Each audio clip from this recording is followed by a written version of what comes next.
지난해 12월 8일 코로나19 발생 343일 만에 세계 최초로 백신 접종이 영국에서 시작됐다.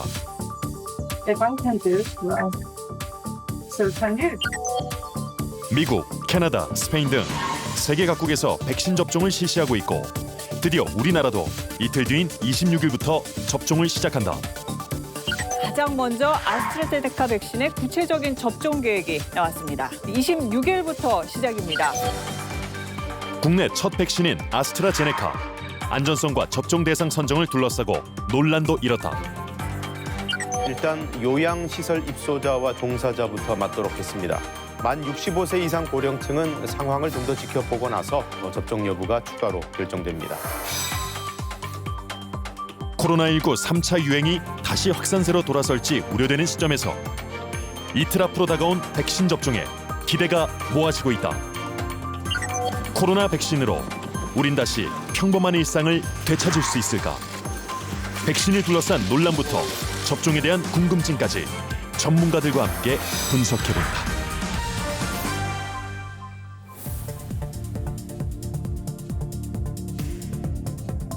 네, 시청자 여러분 안녕하십니까? 국내에서 첫 코로나19 확진자가 발생한 지 이제 1년 2개월 정도가 흘렀습니다. 이제 누적 확진자가요. 오늘 0시 기준으로 8만 8천 명이 넘었고요. 사망자는 1,576명입니다. 자, 그리고 드디어 내일 모레 금요일 오전 9시부터 우리나라에서 코로나19 백신 접종이 시작되는데요. 이 백신 접종을 앞두고 있어서 여러분들이 백신에 대해서 궁금한 점들이 많으실 겁니다. 자, 그래서 오늘 생로병사의 비밀에서는 특별한 시간을 마련했습니다. 전문가 네 분을 모시고 백신에 대해서 이런저런 이야기 나눠보겠습니다. 먼저 오늘 함께하실 네 분 먼저 소개해드리겠습니다. 백신 실용화 사업단장 맡고 계시죠. 연세대학교 생명공학과 성백린 교수님 모셨습니다. 안녕하십니까?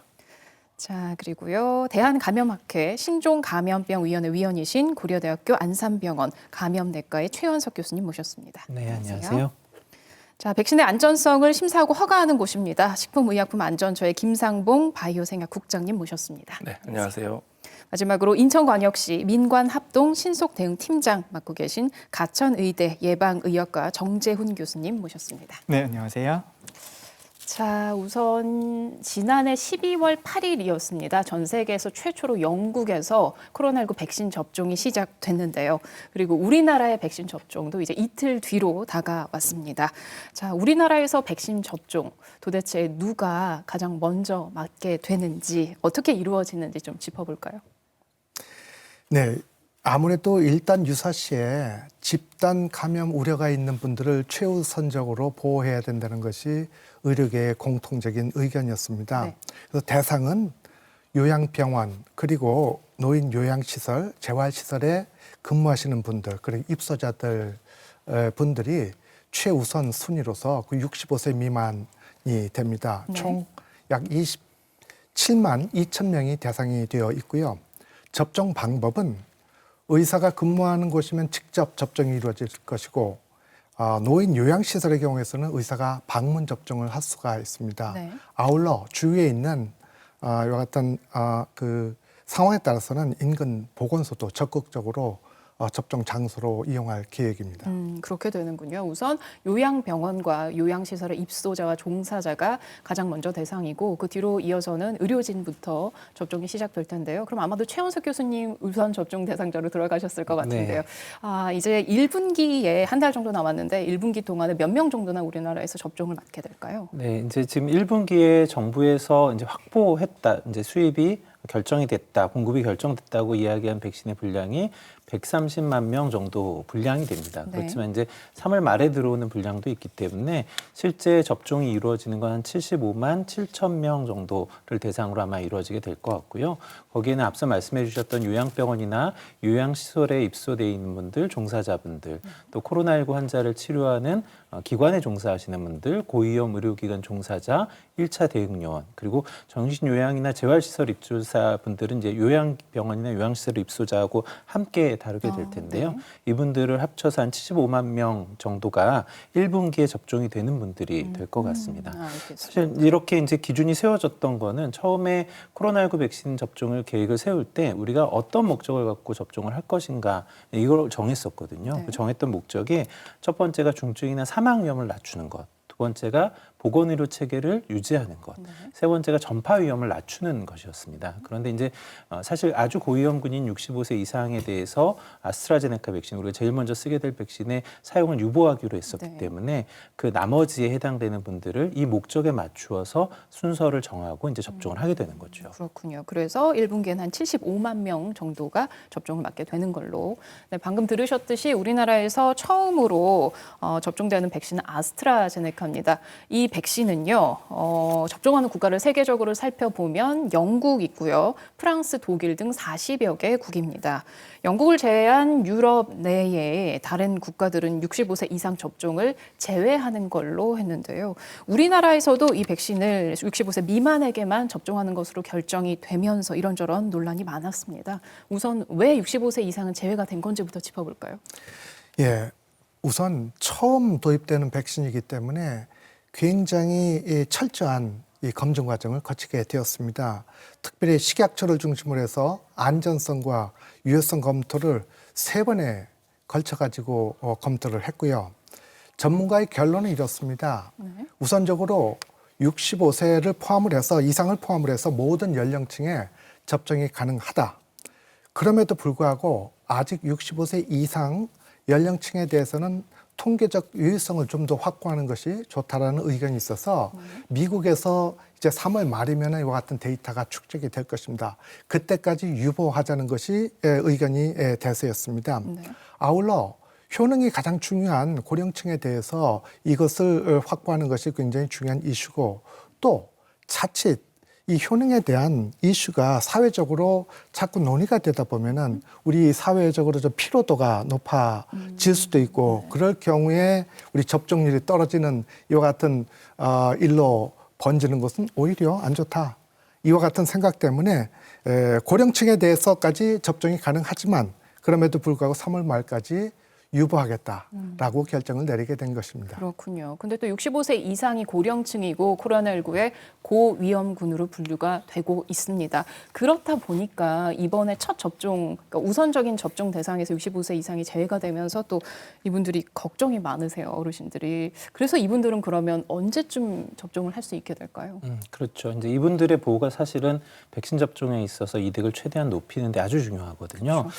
그런데 이제 우리가 이미 이런 결정을 내렸으니까 이런 결정을 내린 상태에서 65세 이상인 분들이 접종을 받으려면 우선 이제 지금 가장 먼저 도입되고 있는 아스트라제네카의 백신이 65세 이상에서 통계적으로 유의한 수준의 결과를 확보하거나 또는 65세 이상에서 통계학적으로 유의한 수준의 결과가 확인돼 있는 다른 백신을 사용할 수 있거나 둘 중에 한 가지 방법이 돼야 될 겁니다. 일단 아스트라제네카의 백신은 앞서서 성명 교수님께서 말씀해 주셨던 것처럼 영국과 브라질에서 진행됐던 3상 연구에서 65세 이상이 상대적으로 적게 포함이 됐어요. 그러다 보니까 통계적으로 유의한 수준을 보여주지 못했는데 상대적으로 65세 이상이 많이 포함되어 있는 미국에서 진행되고 있는 임상 연구 결과가 3월 말에 보고가 될 예정이거든요. 그래서 그 결과가 나오거나 또는 그 사이에 확보되는 다른 백신이 있다면 이러한 자료 또는 백신의 확보 상황에 따라서 접종 여부가 결정이 될 것 같고요. 이런 상황을 생각해 보면 빨라도 3월 말 4월은 되어야 하지 않을까 이런 생각이 듭니다. 한 달 이상, 조금 이상 기다리셔야 될 것 같습니다. 65세 이상 백신 접종은요.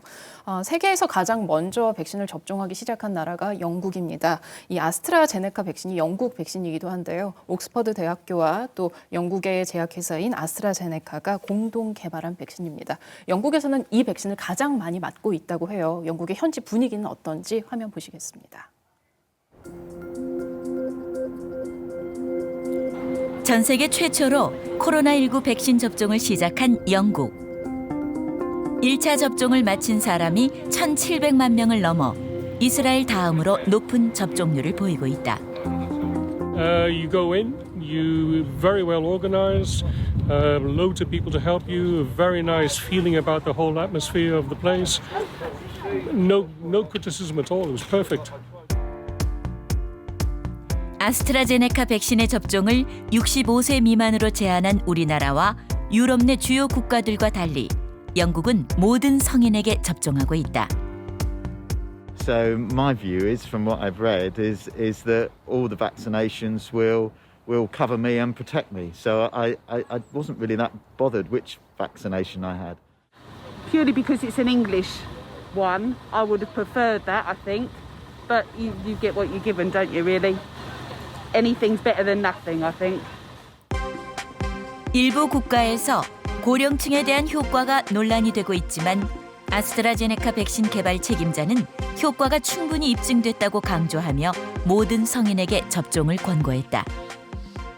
It's not, there's less evidence, but the evidence that there is in older adults indicates that there's a good immune response and that efficacy is in the right direction. And of course, there'll be new data from the clinical trials in the near future, which will also provide that additional robustness in evidence that some policymakers would like to see. The important thing is to have the most vulnerable people vaccinated as soon as possible so that they get protected.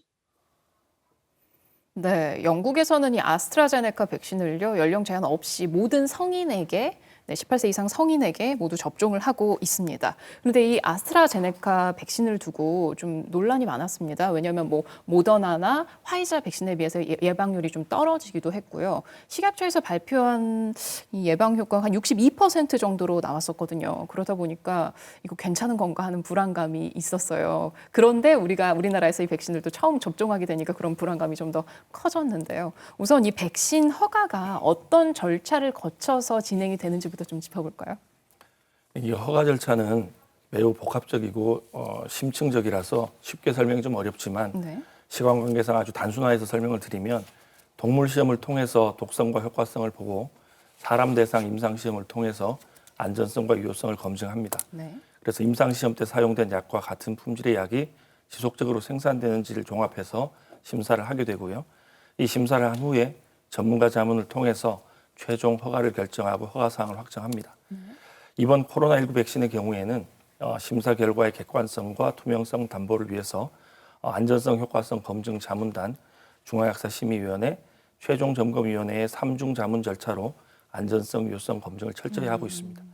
예방 효과로 보면 WHO에서는 이제 코로나19 백신 예방 효과 기준을 50% 이상으로 제시를 하고 있는데요. 네. 참고로 미국 질병통제예방센터에 의하면 독감 백신 예방 효과는 약 60%입니다.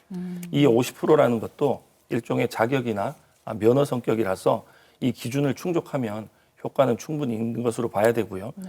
그다음에 이제 현재의 예방 효과는 해당 임상 시험에서 나온 결과고 장기적인 면역 형성이나 예방 효과를 평가한 게 아니기 때문에 현 시점에서 백신 간 단순 비교를 하는 것은 어렵고 또 적절하지도 않습니다. 그렇군요. 그럼 아스트라제네카의 예방 효과 62% 갖고 괜히 불안해할 필요는 없을 것 같은데요. 말씀 듣고 보니까요.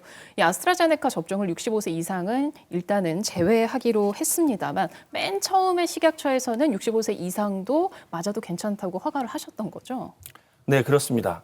식약처 허가의 의미를 좀 되새겨 볼 필요가 있는데요. 식약처 허가는 사용해도 되는 범위를 정하는 것이고요. 따라서 65세 이상이 써도 된다, 써도 좋다는 것이 이번 허가의 의미입니다. 법정자문기구인 중앙약사심의위원회 전문가들의 합의가 이러한 허가사항 결정의 근간이 되었습니다. 또한 안전성에 있어서도 성인과 비교할 때 보다 경미하고 발생 빈도도 낮은 수준이었고 기저질환이 있어도 거의 차이가 없었습니다. 전문가 자문에서도 쟁점이나 이견도 없었고요. 네. 다만 이제 저희가 허가 발표 과정에서 신중 투여 부분이 다른 주의사항에 비해 부각된 점은 아쉽게 생각하고 있습니다. 이 사용상의 주의사항에는 고령자 외에도 인부, 수유부, 소아, 청소년에 관한 주의사항을 비롯해서 수십 가지의 주의사항 정보가 포함되어 있고요. 그 중에 하나였습니다. 그랬군요. 근데 그래도 이게 65세 미만으로 아스트라제네카 백신 접종을 미만으로만 제한을 하다 보니까 사실 불안감이 좀 더 생긴 건 사실이에요. 그래도 뭔가 좀 마음에 걸리는 게 있으니까 65세 이상을 제외한 걸 텐데 그럼 이거 65세 미만이라고 해서 맞아도 되는 건가? 그 생각부터 좀 들더라고요. 어떻게 봐야 돼요? 일단 백신에 대해서 국민들께서 효과성과 안전성 두 개를 혼동해서 이해하시는 경우가 많습니다. 네. 그런데 우리나라가 65세 이상에 대해서 아스트라제네카의 백신을 사용하지 않기로 결정을 한 것은 안전성에 대한 이유라기보다는 효과성에 대한 이유에 가깝거든요. 그래서 근데 우리가 안전성을 평가를 할 때 가장 허가 단계에서 중요한 것은 임상시험에서 안전한 데이터가 나왔는지 보는 것이 가장 중요합니다. 네. 하지만 우리가 실제 접종 단계에 들어가서는 먼저 접종하고 있는 다른 나라의 접종 데이터를 살펴보는 게 굉장히 중요한데요. 먼저 접종하고 있는 나라가 대표적인 나라가 영국이죠. 네. 그런데 영국에서는 벌써 수백만 명 이상이 아스트라제네카의 백신을 접종을 했습니다. 그리고 영국 정부 같은 경우에는 부작용의 정보에 대해서 굉장히 투명하게 공개를 하고 있거든요. 근데 그 결과를 살펴보면 특별히 주의할 만한 부작용은 전혀 나타나지 않았고요. 우리가 이제 백신의 부작용으로 많이 이야기가 나왔던 횡단성 척수염, 아나필락시스 그런 것들도 우려되는 수준으로는 절대 나타나지 않았습니다. 그래서 백신의 안전성에 있어서는 거의 문제가 없다고 보는 게 맞다고 생각합니다. 네. 그 말씀 듣고 나니까 조금 안심이 되곤 합니다. 자, 코로나19 백신 접종 앞두고 백신 관련 궁금증을 풀어보는 시간 특별히 마련해서 진행하고 있는데요.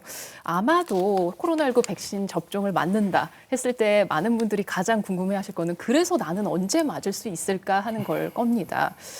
제 얘기부터 좀 여쭤보고 싶은데요. 저처럼 뭐 30대고 의료계에 뭐 종사하고 있는 사람도 아니고 비교적 건강하고 이런 사람은 언제쯤 맞을 수 있을까요?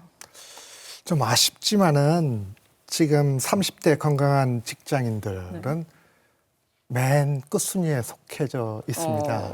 좀 아쉽죠? 나름대로 그 정한 순서가 있는데 이 테이블을 보면서 보시면 좋겠습니다. 우선적으로 1분기에서는 요양병원, 요양시설 입원자, 종사자들 그리고 고위험 의료기관 종사자들이 우선 접종 대상으로 되어 있고요. 그리고 나서 2분기에 들어서 노인 복지시설 그리고 65세 이상의 연령들이 포함이 되어 있습니다. 네. 그리고 3분기에 들어가서 성인들의 접종이 시작이 됩니다. 성인도 우선적으로는 만성 질환자를 중심으로 해서 접종이 될 것이고 그리고 나서 맨 마지막에 18세부터 49세의 건강한 성인들이 포함이 되어 있습니다. 네. 예, 건강한 직장인을 홀대하는 게 아니고요. 이게 전체 사회적으로 취약자들을 우선적으로 선정을 하다 보니 이와 같은 결과가 나온 것입니다. 네, 3분기에서도 가장 끝자락 어쩌면 4분기에 돼서 맞을 것 같다는 생각이 드네요. 자, 이제 백신 접종이 진짜 내일 모레부터 시작이 되고 막연하게 생각했던 게 현실화가 되니까 그래도 이런저런 구체적인 궁금증들이 이제 생기거든요. 그래서 백신을 어디 가서 맞아야 되는지 뭐 어떤 절차를 거쳐서 맞아야 되는지 이제 이런 거 좀 말씀해 주시면 기억하고 적용할 수 있을 것 같아요. 백신 접종은 일단 두 가지 방식이 있습니다. 국민들께서 접종 현장에 방문해서 접종하시는 것과 접종팀이 요양병원이나 요양원 등의 현장에 방문해서 접종하는 두 가지 형태인데요. 결국은 현장에 가서 접종하시는 방식은 독감 백신 접종하시는 것과 거의 비슷하다고 보시면 됩니다. 접종 대상자로 통보를 받게 되시면 접종 등록을 하시고요. 예약되거나 통보된 날짜에 접종 장소로 가시면 되고요. 접종 장소는 지금은 접종센터라고 하는 국가에서 운영하는 전문 접종 기관이 있고요. 위탁의료기관이라고 해서 일종의 일반 의료기관인데 접종에 참여하는 기관 두 종류가 있습니다. 그래서 거기에 방문하시게 되면 먼저 문진과 예진을 하시고 백신 접종을 하시면 되는데요. 가장 중요한 게 접종 후에 바로 귀가하시는 게 아니고 반드시 접종 장소에서 15분에서 30분 정도 관찰을 하고 귀가하시는 게 굉장히 중요합니다. 그래서 이제 예전에 일반 백신 같은 경우에는 지정된 기간 사이에 가시기만 하면 되는 그런 형태였는데요. 이번 접종은 국가에서 일정과 장소를 어느 정도 지정해 주는 차이가 있습니다. 그래서 정부와 지자체에서 핸드폰 문자나 전화를 통해서 안내를 해드리게 됩니다. 네. 그렇군요. 그럼 일단 그냥 연락 올 때까지 기다리면 된다 그 얘기시네요. 결국 정부를 믿고 기다리시는 게 가장 좋을 것 같습니다. 알겠습니다. 자, 우리가 처음으로 맞게 된 아스트라제네카 외에도 다양한 종류의 백신이 국내에 순차적으로 도입이 되는 걸로 알고 있습니다. 자, 그럼 이쯤에서 어떤 백신이 얼만큼 공급이 되는지도 좀 짚어볼까요? 네, 그렇죠. 이제 접종 계획은 앞서서도 이야기 들으셨을 텐데요. 지금 공급되는 백신은 정부에서 계약을 확정했다고 이야기했던 게 총 5가지 정도가 있습니다. 지금 이제 가장 먼저 사용하게 되는 아스트라제네카의 백신, 그리고 코박스라는 이제 기구를 통해서 들어오게 되는 화이자의 백신이 있고요. 그다음에 뭐 얀센, 모더나, 노바백스, 화이자, 그리고 화이자의 경우에는 코박스를 통해서 들어오는 물량뿐만 아니라 나중에 들어오는 물량도 있죠. 시기를 보면 아스트라제네카의 백신이 가장 먼저 들어오게 되고요. 코박스의 물량도 지금 1분기에 들어오면서 일선 의료기관 종사자들에게 접종이 이루어질 것 같습니다. 이후에 이제 2분기에 얀센과 모더나, 노바백스의 백신이 들어오기로 되어 있고요. 각각은 600만 명에서 한 2천만 명분 정도가 될 것 같고요. 마지막 3분기에 화이자의 백신이 공급되는 것으로 되어 있는데 원래는 이제 1,000만 명분을 계약해서 3분기에 공급받는 것으로 했었는데 최근에 추가 계약을 맺으면서 이제 300만 명분에 해당되는 걸 초기에 이제 3월 말부터 공급을 받기 시작해서 1분기 끝 2분기에도 아마 화이자의 백신의 공급이 이루어질 것으로 생각을 합니다. 이게 다 합치면 7,900만 명분 정도가 되는 거죠. 네, 굉장히 여유 있는 물량이 지금까지는 확보된 걸로 보이는데요. 앞서 표 보셨듯이요. 국내에 도입되는 백신이 총 5종류입니다. 이 백신들이 각각 작용하는 원리, 작용하는 기전이 다르다고 하거든요. 뭐가 어떻게 다른 건지 잠시 짚어보고 가겠습니다. 화이자와 모더나 백신은 mRNA 백신이다. 코로나 바이러스가 우리 몸에 침투하는 주요 도구인 표면 돌기. 스파이크 단백질의 유전 정보가 RNA 형태로 담겨 있다.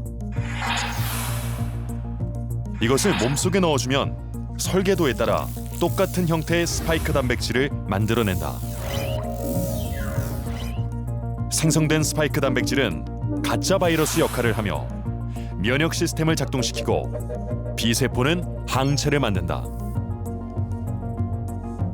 이후 진짜 바이러스가 들어오면 항체는 스파이크 단백질이 수용체와 결합하는 것을 막아 바이러스에 대항하는 것이다. 아스트라제네카와 얀센 백신은 바이러스 벡터 방식이다. 아데노바이러스 등을 운반체로 이용하는 것이다. 즉, 인체에 무해한 바이러스 안에 코로나 바이러스 스파이크 단백질의 유전 정보를 담아 우리 몸속에 주입하는 것이다. 그 유전 정보에 따라 스파이크 단백질을 만들어낸다. 노바백스 백신은 재조합 단백질 백신이다. 우리 몸이 코로나 바이러스의 스파이크 단백질에 직접 대응하도록 하는 방식인데 해당 스파이크 단백질을 외부에서 인공적으로 합성해 몸속에 주입한다. 그러면 우리 몸은 스파이크 단백질을 적으로 인식해 면역 체계를 작동하고 항체를 만들어 코로나 바이러스에 대항할 준비를 갖추게 되는 것이다. 네, 우리가 맞게 될 5가지 종류의 백신 그 기전을 좀 살펴봤습니다. 잘은 모르지만요, 크게는 한 3종류 정도로 작용 기전별로 이렇게 분류가 되는 것 같아요. mRNA는 화이자, 모더나, 그리고 바이러스 벡터 백신은 아스트라제네카와 얀센이 있었고, 끝으로 단백질 재조합 기전으로는 노바백스 백신이 있었습니다. 뭔가 공통의 원리랄까요? 그런 건 스파이크 단백질? 거기에 대응하는 그건 거죠? 여기 바이러스의 모형도가 있는데 이걸 가지고 조금 설명을 드리겠습니다. 여기 보이시는 것은 바이러스 모형도인데 사실은 바이러스 유전자는 이 내부에 있어서 보이질 않고요. 이 외부에 빨간색으로 보여진 돌기처럼 보여진 이것이 스파이크 단백질로 알려진 가장 중요한 단백질입니다. 이 스파이크 단백질이 사람한테 감염할 적에 호흡기에 있는 상피세포에 부착이 돼서 그리고서 이제 침투를 시작하게 되는데 따라서 어떻게 보면은 여기 있는 스파이크 단백질은 우리가 문을 열고 자물통을 열고서 열쇠를 열고 들어올 적에 열쇠 역할 같은 일들을 하고 있죠. 따라서 여기에 대한 항체를 만들면은 이 열쇠를 고장을 낼 수가 있는 것이고요. 그렇게 함으로써 이 바이러스가 문을 열고 세포로 들어오는 침투하는 기작을 원천 봉쇄할 수가 있습니다. 하나 중요한 것은 우리가 사용하는 백신에 사용하는 요 스파이크 단백질은 이 바이러스가 가진 유전체 중에 극히 일부에 해당이 됩니다. 따라서 이 백신을 맞고서 혹시 감염이 될 우려가 있다든지 이와 같은 우려는 원천적으로 배제할 수가 있습니다. 그렇군요. 그리고 우리가 맞게 되는 국내에 도입되는 백신이 총 5가지인데 아스트라제네카, 모더나, 화이자까지는 언론을 통해서 많이 들어봤어요. 근데 노바백스나 얀센은 조금 생소한 감이 있거든요. 근데 그 생소한 것 중에서 노바백스는 심지어 2천만 명분이나 공급이 되는 거예요. 그럼 우리가 또 잘 알아봐야 되지 않을까요? 이 백신은 어떤 백신이에요? 네, 이 노바백스 백신은 재조합 백신으로 유전자 재조합 기술을 이용해 만든 항원 단백질을 주입해서 면역 반응을 유도하고요. 현재 많이 사용되는 플랫폼입니다. 국내 허가 사용되는 재조합 백신으로 익숙한 것이 B형 간염 백신, 자궁 경부암 백신이 있습니다. 노바백스 백신은 3상 임상 시험을 지난해 9월부터 시작해서 현재 진행 중이고요. 지난 1월 말 중간 분석 결과를 개발사에서 발표를 했는데 예방 효과가 89.3%였습니다. 안전성에 대해서는 아직 최종 발표가 되지는 않았지만 초기 임상 결과 논문에 따르면 다른 백신과 유사한 수준이었고요. 국내에는 SK바이오사이언스가 기술 이전을 받아서 생산하고 국내에 공급할 예정입니다. 이것도 국내에서 제조해서 공급을 할 수 있게 됐군요. 알겠습니다. 자, 영국을 시작으로 코로나19 백신 접종이 전 세계에서 시작되고 있는데요. 다들 접종의 속도를 내고 있고요. 그런데 의외의 이 백신 모범국으로 꼽히게 된 나라가 있습니다. 바로 이스라엘인데요. 전 세계에서 접종을 1위라고 합니다. 이스라엘 상황 영상으로 만나보시겠습니다. 백신 접종률 세계 1위 이스라엘. 고령층부터 시작된 백신 접종은 현재 16세 이상이면 누구나 가능하다. 60세 이상 국민의 90%, 전체 국민의 절반이 1회 이상 백신을 맞았다. באמת, כמו שאומרים, שאם כולם יתחסנו, הרוב יתחסנו, אז המציאות תהיה שהכל יהיה פתוח, וכל המשק יחזור לעבודה, יחזרו לחנויות, שהכל יחזור להיות שגרתי. זה המצב, זה מה שאנחנו רוצים. 이스라엘 정부는 백신 확보부터 접종까지 사전 준비를 철저히 했다. 300곳이 넘는 접종센터를 설치해 접근성을 높였고 양로원처럼 이동이 어려운 사람들이 모여 있는 시설은 직접 찾아가 접종을 시행했다. 백신 보관과 운송을 위한 냉동고와 냉장고도 미리 충분히 준비했다. 여기에 체계적인 의료보험 시스템도 더해졌다. And everybody is enrolled into one of these four organizations. So we have good access and they know how to roll out such a campaign and to create vaccine sites. 정치, 종교 지도자와 유명인들이 나서 백신 접종을 유도하는 캠페인도 활발하게 진행 중이다.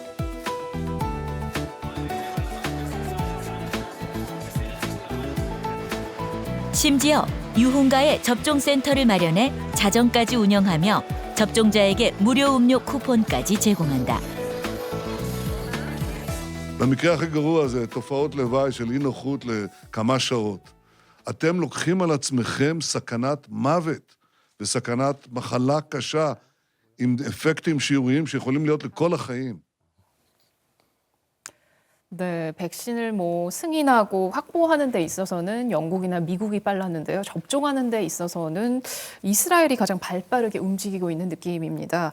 이스라엘의 높은 접종률 어떻게 해서 가능했을까요? 네, 사실 이제 접종한 절대적인 숫자로 보면 이스라엘이 제일 높지는 않은데 네. 인구수 대비 접종률로 보면 이스라엘이 가장 앞서고 있죠. 한 번이라도 백신을 접종한 사람의 비율이 이제 50%를 넘었고요. 네. 2회 접종을 완료한 사람도 30%가 넘습니다. 그러니까 이제 전체 국민의 3분의 1 정도가 2회 접종까지 완료를 한 거죠. 네. 이렇게 이제 접종의 속도가 상대적으로 빨랐던 게 확보를 하는데 적극적으로 나섰던 건데 이 이스라엘이 확보하는데 사용했던 전략이 이제 백신을 접종했을 때 접종한 사람의 성별, 연령, 또 상태, 기저질환 이런 걸 이제 백신을 제조한 회사에 직접 공급하기로 했습니다. 그렇게 공개해 주면 실제 백신의 효과를 실시간으로, 그러니까 임상 현장에서 나타나는 효과를 실시간으로 분석할 수가 있거든요. 그래서 이런 정보를 제공했기 때문에 초기에 전체 인구를 커버할 수 있는 물량을 좀 많이 확보할 수가 있었고요. 네. 또 한 가지는 이제 이스라엘이라는 국가의 인구수나 또는 면적 같은 것도 좀 생각해 봐야 하는데 네. 우리나라하고 비교해 보면 인구수는 한 6분의 1 정도이고요. 면적은 한 20% 정도이거든요. 네. 이제 그런 그런 상태에서 지금 앞서 VCR을 통해서도 나왔지만 접종할 수 있는 곳을 굉장히 많이 늘려놨기 때문에 네. 그러니까 이제 접종이 상대적으로 빨리 진행될 수가 있었던 거죠. 그렇군요. 지금 이제 앞서서 잠깐 그래프가 나왔는데요. 이스라엘의 확진자 통계를 보면 백신 접종한 후에 확진자가 좀 확 감소하는 게 보여서요. 백신 효과가 벌써 이렇게 나타나고 있는 건가요? 지금 이스라엘뿐만이 아니고 미국, 영국, 남아프리카 공화국처럼 많은 나라에서 유행이 큰 폭으로 감소를 하고 있습니다. 저는 이게 백신 효과라고 단정 짓기보다는 여러 가지 효과가 맞물리면서 일어난 현상이라고 생각을 하는데요. 네. 먼저 3차 유행이 모든 나라들이 굉장히 심하게 왔습니다. 심하게 오면서 많은 국가들이 봉쇄 조치를 시행을 했는데 아마 지난 1년 동안의 코로나19 사태 중에 가장 강력한 조치들이 취해진 상태이거든요. 이런 조치들이 효과를 발휘한 상태이고요. 거기다가 백신 접종이 올라가면서 면역 수준이 올라간 효과가 있을 수 있는데 또 하나 중요한 게 면역 수준을 올리는 게 백신 접종만이 면역 수준을 올리는 게 아닙니다. 그럼요. 코로나19에 걸리게 되면 결국 면역을 획득하게 되는 거잖아요. 네. 그런데 많은 나라, 특히 유행이 심한 나라들에서 조사를 해보면 항체 양성률이라고 해서 그 사람들이 과거에 코로나19에 걸렸었는지를 보는 지표들이 있습니다. 네. 근데 그 지표들을 살펴보면 높은 지역은 거의 25%까지 나오거든요. 그러면 그 지역 인구의 4분의 1 정도가 이미 감염이 되었다는 뜻입니다. 그렇죠. 그럼 우리가 백신 접종률이 30 내지 40%에 불과하더라도 거기에 이런 감염된 인구들의 면역 수준까지 합쳐지면서 네. 면역이 더 높아 보일 수 있는 거죠. 거기다가 사회적 봉쇄를 하게 되면 우리가 사회적 봉쇄를 하게 되면 만나는 사람들만 만나게 되거든요. 그러면 혹시 거기에 바이러스가 들어오더라도 만나는 사람 안에서만 다 퍼지게 되는 겁니다. 그게 외부로 바깥으로 나가지 않게 되는 거죠. 그러니까 그런 여러 가지 효과들이 맞물리면서 이렇게 유행이 큰 폭으로 감소하고 있는데 하나 문제는 우리나라는 코로나19 방역이 상대적으로 굉장히 잘 됐기 때문에 항체 양성률 조사를 해보면 1%가 되지 않습니다. 그렇죠. 그래서 우리는 순전히 백신만으로 면역 수준을 높게 올려야 되는 거죠. 그러려면은 백신을 많이 맞고 좀 빨리 맞아야겠네요. 네네. 그렇군요. 자, 이틀 후면 우리도 그래서 접종 시작합니다. 뉴스를 통해서 접종하는 모의 훈련하는 모습도 봤고요. 오늘 오전에는 안동에 있는 공장에서 물류센터로 백신이 이동하는 모습도 봤거든요. 이제 정말 현실화되고 눈앞으로 백신 접종이 다가온 게 느껴졌는데요. 우리도 이스라엘처럼 백신 모방국으로 갈 수 있을까요? 이런저런 준비가 착착 잘 되고 있는 거 맞나요? 지금 현재 이와 같은 모의 훈련이 착실하게 진행이 되고 있고요. 이것이 범정부적으로 총체적 협력으로 진행을 하고 있습니다. 특별히 국방부, 행안부, 복지부, 그리고 경찰청 모두 한 몸이 되어서 수송과 경호의 만전을 기하기 위해서 모의 훈련을 진행하였습니다. 네. 그 중에서 특히 이제 두 가지를 중요시 여겼는데 첫 번째는 수송 과정 중에 백신이 백신에 따라서 다르긴 하지만은 2도에서 8도 이와 같은 유지가 되고 있는지 네. 아니면은 파이저 백신 같은 경우에서는 마이너스 70도까지 네. 이와 같은 소위 말하는 콜드 체인이 유지가 될 수 있도록 하는 것이 수송에 있어서 굉장히 중요한 이슈입니다. 이뿐 아니라 운송, 경호 여기에서 또 차량의 배치, 동선, 수송 간의 연결을 통해서 수송이 되는 과정 중에 혹시라도 백신이 상온에 노출될 수 있다든지 이런 부분들을 이제 최소화하는 것이 굉장히 중요한 이슈고요. 근데 이 모의 훈련을 가지고 우리가 두 가지 정도의 하나의 그 제한사항이 올라오게 됐는데요. 네. 첫째는 현장에서 백신의 특수 상황을 이해하는 전문 인력의 배치가 좀 필요하지 않겠느냐. 일단 유사시 어떤 일이 발생이 될 적에 네. 즉각적인 대처를 하기 위해서 그러한 레코멘데이션과 같은 제안이 올라왔습니다. 아울러 지금 만드는 백신은 지금 안동에 있는 SK 바이오사이언스 공장에서 만들어지고 우선적으로 경기도에 있는 이천 물류센터에 네. 옮겨지게 되는데 거기에서 신규 물류센터가 아주 시설은 매우 좋습니다. 네. 그럼에도 불구하고 아직 전문성을 겸비한 시스템이 조금 부족하다라는 의견이 제시가 돼서 곧 이런 부분들은 보완이 되지 않을까 생각을 네. 합니다. 아직 이제 시작이고 초반이니까요. 잠시 미국의 상황을 조금 보려고 하는데요. 코로나19 확진자가 가장 많았던 미국, 백신 접종에도 박차를 가하는 것처럼 보였는데 막상 접종을 시작했는데 접종 속도가 생각보다 빨리 따라오지 못하고 있습니다. 왜 그런 건지 미국 현지 분위기 살펴보겠습니다.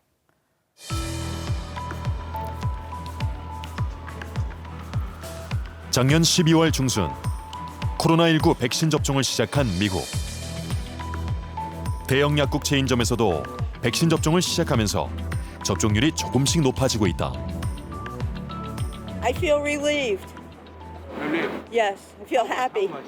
Very, very much. Just like one needle, that's it. Very nice inside, very orderly. 하지만 여전히 백신 접종에 대한 홍보가 필요한 상황.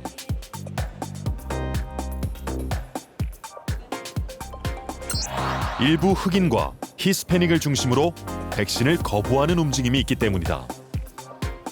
I have friends who totally would not do the vaccine. Why? They questioned it. A lot of people don't want to take the vaccine because they're afraid of the side effects. 백신을 거부하는 현상은 미국만의 문제가 아니다. 전 세계 곳곳에서 백신 반대 시위가 벌어지고 있다.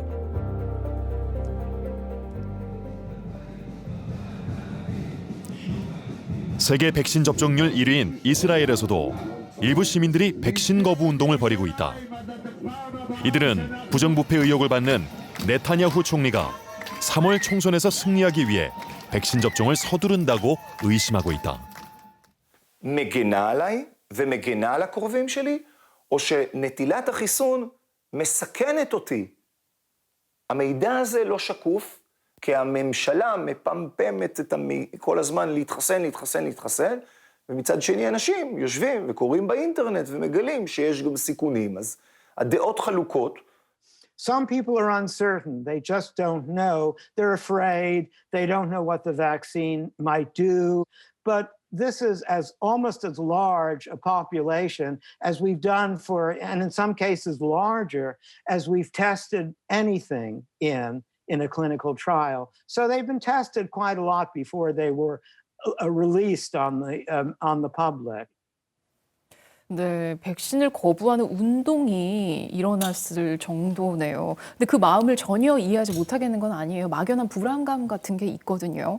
부작용에 대한 우려가 가장 큰 것 같은데요. 이미 백신 접종을 어느 정도 다른 나라에서는 시작을 하고 있지 않습니까? 뭐 이상 반응이 나타난 사례나 이런 거 없나요? 있죠. 그러니까 이상 반응이 없는 건 아닙니다. 어떤 네. 약이든 백신이든 이상 반응 있을 수 있죠. 네. 오늘 질병관리청에서도 이제 참고 자료로 여러 국가에서 보고했던 이상 반응들을 정리해서 발표하기도 했었거든요. 네. 이상 반응을 보면 대개는 이제 접종 부위에 나타나는 뭐 붓기나 발적 또는 몸의 피곤함, 발열 이런 이상 반응인데 이건 다른 백신에서도 다 관찰되는 이상 반응입니다. 대개는 백신 말고도요? 그렇죠. 면역 반응이 유도되면서 나타나는 거고 특별한 조치를 하지 않아도 저절로 좋아지죠. 중증 이상 반응도 있습니다. 그런데 중증 이상 반응의 대다수는 이제 아나필락시스라고 하는 백신에 의한 백신의 구성이 있는 성분에 심한 알레르기 반응 같은 게 있는 거죠. 다만 이런 것도 나타날 수는 있지만 나타나는 빈도는 굉장히 낮습니다. 우리가 일반적으로 다른 백신에서도 아나필락시스의 발생률이 한 10만 명에서 100만 명당 한 건 정도 보고를 하고 있거든요. 지금 코로나19 백신의 경우에도 비슷한 정도, 약간 높아 보이는 경우도 있지만 사실은 거의 차이가 나지 않는 수준이어서 저희가 판단할 때는 이상 반응의 보고는 있지만 과거 우리가 사용해오던 다른 백신과 비교했을 때 특별히 달라 보이지 않는다라는 거죠. 알겠습니다. 근데 다른 나라에서 백신 막 접종하기 시작했을 때 뉴스에서 좀 기억에 남았던 게 노르웨이 사례였거든요. 어디였죠? 요양병원이었나? 이런 데서 되게 여러 분이 한 번에 돌아가셨던 그런 뉴스 보고 또 되게 놀랐었거든요. 괜찮아요? 네, 저는 가장 안타깝게 생각을 하는 게 백신을 맞고 사망했다는 표현 그 자체를 굉장히 안타깝다고 생각을 하는데 네. 결국 백신이라고 하는 거는 모든 사람들이 비슷한 시기에 맞기 때문에 그 시기에 다른 원인으로 자연적으로 사망하시더라도 네. 마치 백신 때문에 사망한 것 같은 그런 착시를 불러올 수가 있습니다. 특히 이제 코로나19 백신 같은 경우에는 노령층 특히 요양병원, 요양원에 계신 분들에게 접종이 이루어지기 때문에 네. 집단 자체가 사망률이 다른 인구 집단보다 높아져 있는 상태이고요. 따라서 백신으로 인한 사망이라고 단정 짓기는 굉장히 어렵습니다. 그런데 이런 우려가 한번 제기가 되면 이런 우려에 대한 해소를 해드려야 되잖아요. 해소를 해드리는 방법이 몇 가지가 있는데 네. 한 가지는 이제 부검을 통해서 실제로 다른 사인이 있는지 확인하는 방법이 있고요. 두 번째는 과거의 사망률과 비교해서 접종하고 나서의 사망률에 변화가 있었는지를 살펴보는 방법이 네네. 있습니다. 과거에 이제 백신을 접종하지 않은 상태에서의 사망률과 백신 접종하고 나서의 사망률이 비슷하다면 그건 인과관계가 아니라고 생각할 수 있는 중요한 근거가 되는 거거든요. 그래서 노르웨이의 노양원 이런 논란들도 따지고 보면 우리나라에서 있었던 독감 백신 접종 후 사망 논란과 굉장히 유사한 논리적인 구조를 가지고 있고요. 결국은 평가를 해보면 자연적으로 발생하는 현상이라는 게 밝혀졌고 백신 자체의 안전성에는 큰 문제가 없는 것으로 나와 있습니다. 그렇군요. 네. 오늘 생로병사의 비밀은 코로나19 백신에 대해서 이런저런 궁금증을 해소해보는 시간 마련해서 특집 생방송으로 보내드리고 있습니다. 정 교수님, 만약에 제가 오늘 코로나19 백신을 맞았어요. 그러면은 효과가 언제쯤부터 나타나요? 마스크 언제부터 좀 안 해도 돼요? 마스크를 꼭 하고 다니셔야 되고요. 근데 맞아도.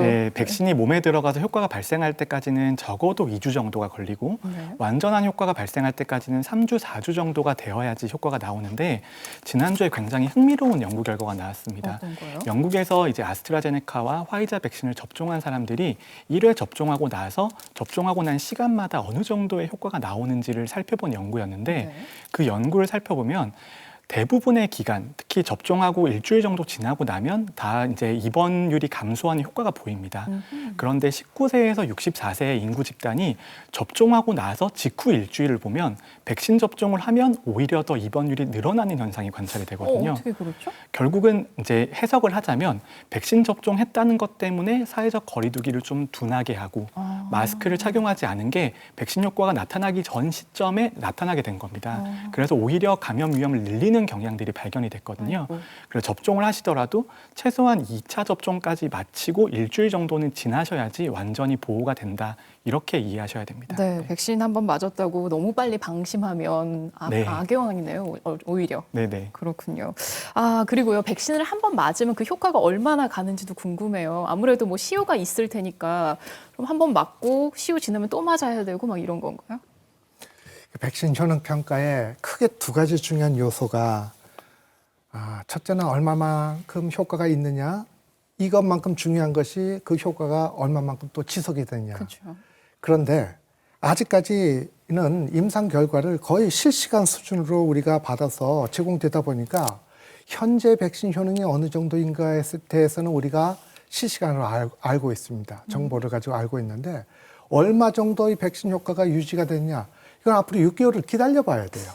1년을 기다려봐야 돼요. 아직 그 시점이 되지 않았기 때문에 이것은 지속적으로 모니터링을 해야만 되는 상황입니다. 어쨌든 백신을 맞고서 효능이 지속되는 것을 장기화하기 위해서 하는 것이 지금 추가 접종이거든요. 추가 접종을 통해서 가능한 한 효능을 지속화하려고 하고 있고요. 중요한 것은 지금 초기 접종된 백신이 아무리 효과가 있다 하더라도 혹시 향후에 나올 수 있는 변종에 대해서 지금 현재 백신 효과가 떨어질 수도 있거든요.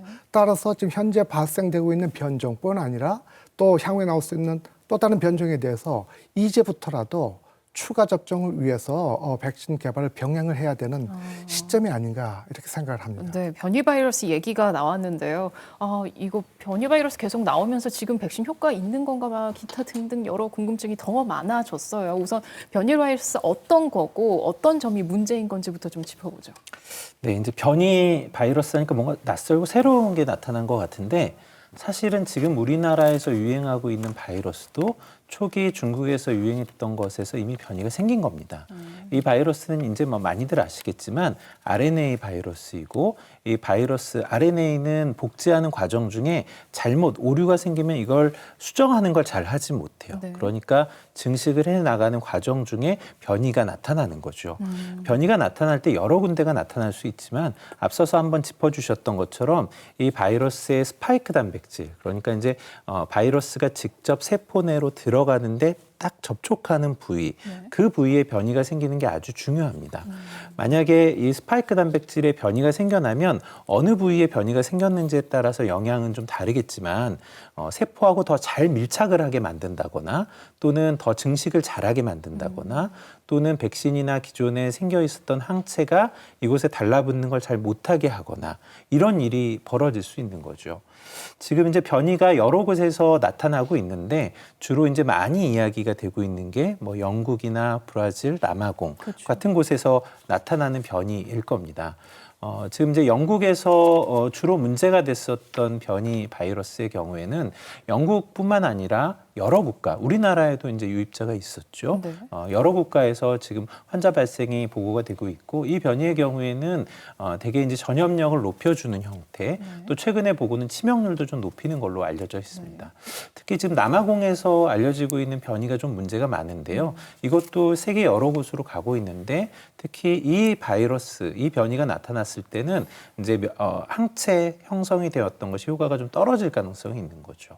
브라질도 최근에 알려지고 있는 변이가 발생했던 지역인데 이것 또한 여러 곳으로 지금 이제 환자가 확산이 되고 있는데 아직 브라질에서 나타난 변이에 대해서 구체적인 정보가 충분하지는 않지만 남아공에서 발견되었던 변이의 중요한 위치, 뭐 484번의 아미노산의 변이 이런 걸 동반하고 있는 상태라서 아마도 비슷하게 백신의 효과 또는 기존에 생겨 있는 면역 반응 이걸 좀 회피할 가능성이 있겠다는 생각을 하고 있습니다. 그렇군요. 아니 그래서 그럼 이렇게 변이 바이러스가 나와도 지금 우리가 맞을 백신이 효과가 있나요?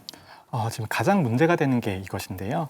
영국에서 발견된 바이러스 변이에 대해서는 대부분의 백신이 아주 좋은 효과를 보이고 있습니다. 그런데 남아프리카에서 발견된 변이는 기존의 백신의 효과가 거의 절반 정도까지 감소하는 것으로 보이거든요. 그래서 일부 백신은 남아프리카에서 사용이 중단되기도 했고요.